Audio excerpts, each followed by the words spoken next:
In July 2018, Russia was shaken by a shocking murder case. 57-year-old Mikhail Khachaturyan was found dead on the stairwell of his apartment building on Altufyevskoye Highway in Moscow. He had suffered multiple, severe stab wounds to the chest. But what shocked the public even more than the brutal manner of his death was the identity of the killers: his 3 biological daughters.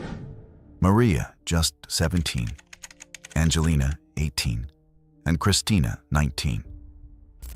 What could have driven these young women to such a desperate point? To take the life of their own father. Today, we uncover one of the most controversial cases in modern Russian history. A case where the line between victim and perpetrator became heartbreakingly blurred. The story began in 1996, 22 years before the murder. At that time, Mikhail Khachaturyan, then 34, was a wealthy man with deep connections to the criminal underworld. Fate brought him together with Aurelia Dunduk, a naive 17-year-old from the countryside who had come to the city searching for a better life. They met by chance at a bus stop on a rainy day. Mikhail offered to help Aurelia and her mother, an offer that would open a dark chapter in their lives. With nowhere safe to stay, Aurelia accepted his invitation to live with him. At first, life seemed calm, almost happy. But it didn't take long for Mikhail's cruel nature to emerge. When Aurelia became pregnant with their first child, it didn't soften him. Instead, it became an excuse for brutal beatings. The early affection quickly turned into an atmosphere of fear and control. Although they lived together and even held a church wedding, Mikhail refused to legally register the marriage. Many believe this was a calculated move to keep Aurelia from inheriting his wealth. An apartment, bank accounts, and other assets he had already hidden under his mother's and sister's names. Mikhail was manipulative. He was obsessively controlling. A year after they moved in together, Aurelia gave birth to their first son, Sergei. But when Sergei was only 8 months old, Mikhail viciously assaulted her, simply because she wanted to visit her parents.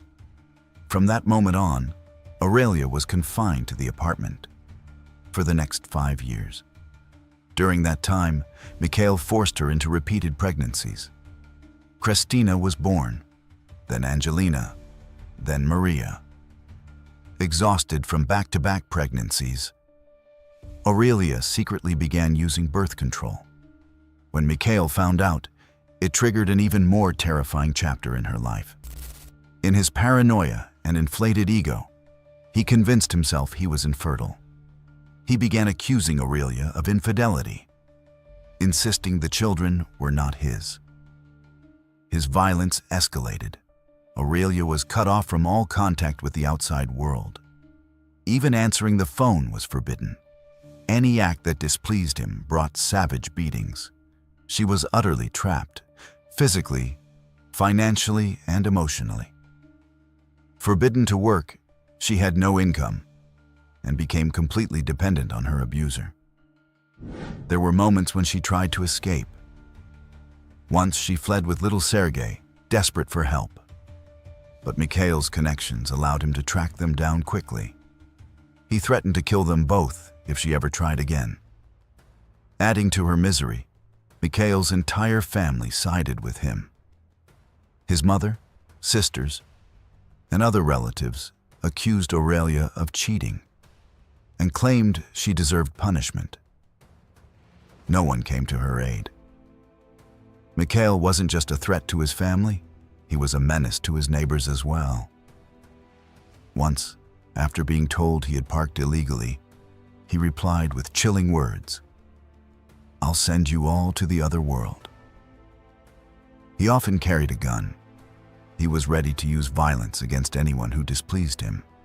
Neighbors tried reporting him to police, but few dared to confront him directly because of his close ties to law enforcement. Inside his home, he kept a stash of weapons. He used them to intimidate his family. He never showed affection toward his wife or children, only threats to kill them. Ironically, Mikhail portrayed himself as deeply religious. He traveled frequently to Israel, saying he went to pray and cleanse his sins. In reality, his cruelty only deepened. Aurelia's life became a living hell. The abuse peaked when Aurelia was hospitalized in critical condition after a vicious beating. She reported Mikhail's violence to the doctors, and they recorded her statement.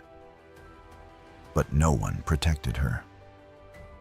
Even when Mikhail assaulted her inside a police station, officers dismissed it as a family matter. The silence and apathy from society pushed Aurelia deeper into her nightmare.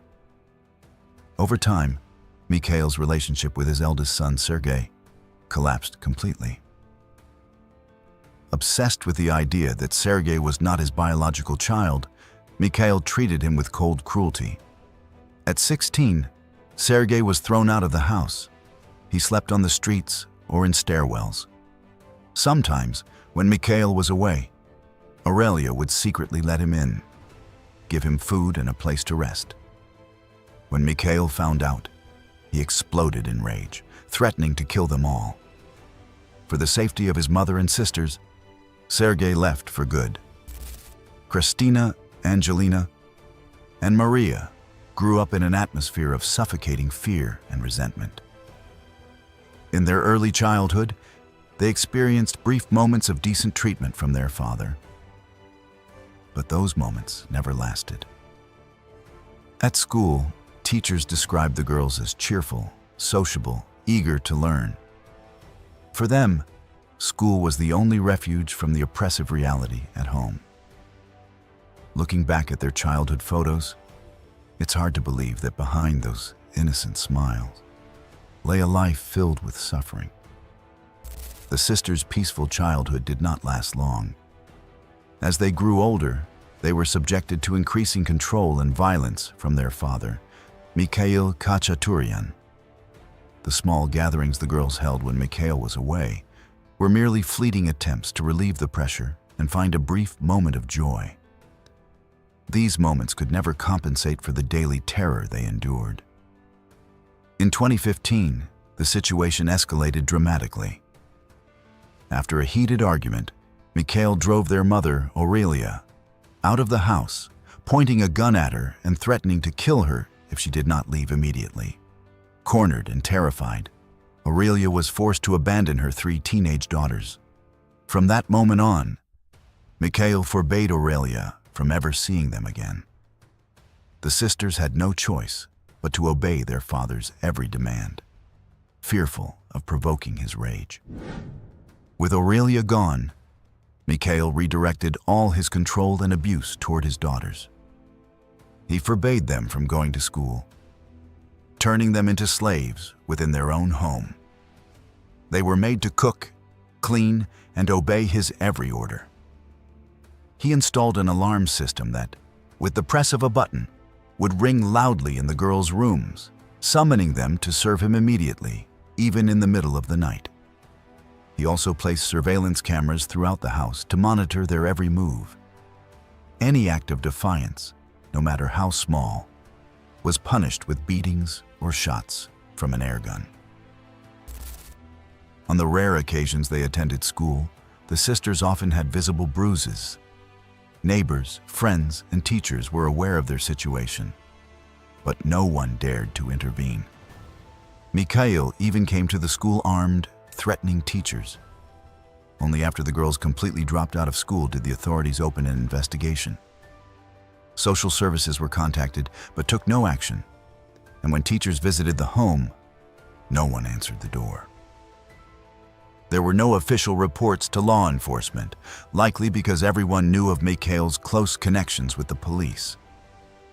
This was also a reason the sisters never dared to report the sexual abuse that began in 2014. That year, during a trip to Israel, Mikhail isolated his second daughter, Angelina, then 14 years old, in his hotel room and molested her. He justified his actions by claiming she was not his biological child.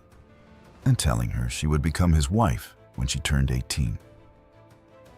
After returning to Moscow, the abuse continued.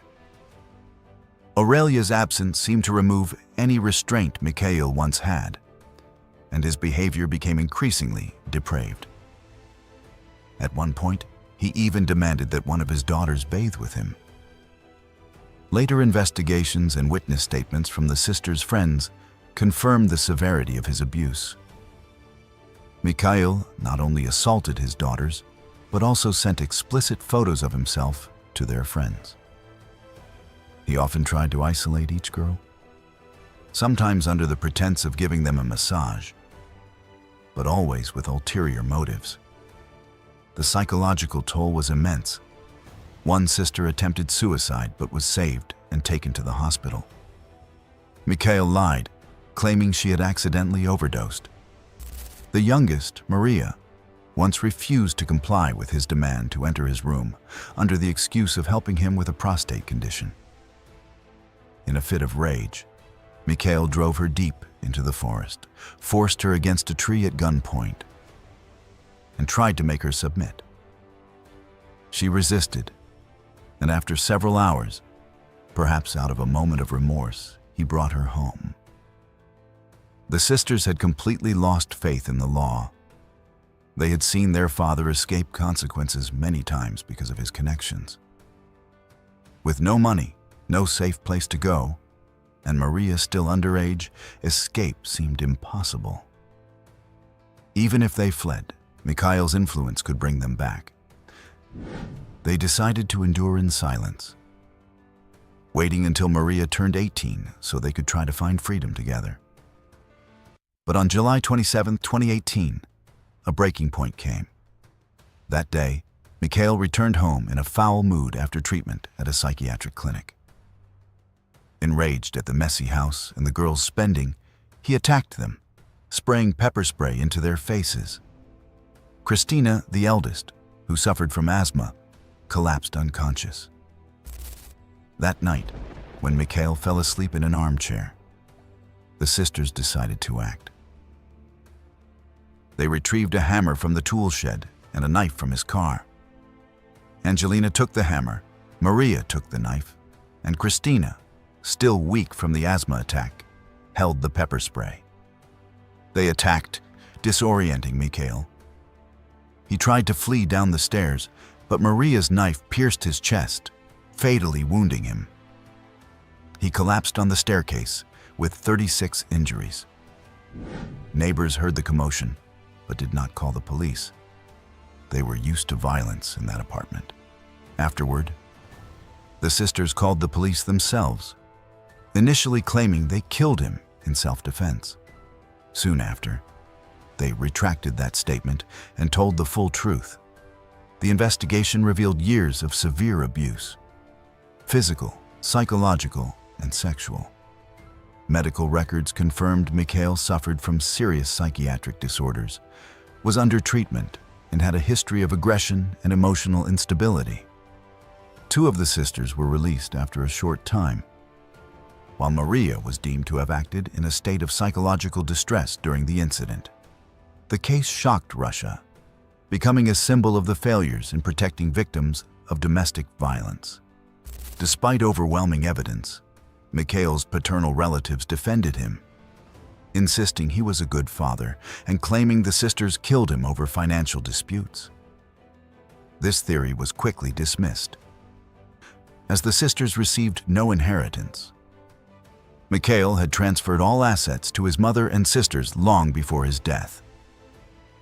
The defense argued the killing was an act of necessary self-defense against ongoing life-threatening abuse. Prosecutors countered that because Mikhail was asleep at the time, there was no immediate threat, framing it as premeditated murder and seeking sentences of up to 20 years. The case divided Russian society. One side saw the sisters as victims fighting for their lives. The other insisted they should face legal punishment. Legal experts pointed to a glaring flaw in Russia's laws and victim protection systems, arguing that timely intervention could have prevented the tragedy. Eventually, The sisters were freed, but placed under strict supervision. They were forbidden from living together, speaking to the media, or using the internet. Though free from their father, they now lived in a constrained world with no clear future, unable to pursue education and constantly fearing rearrest. To this day, the Khachaturyan sisters' case remains officially unresolved. It is not only a criminal case, but also a sobering reminder of the devastating consequences of domestic violence.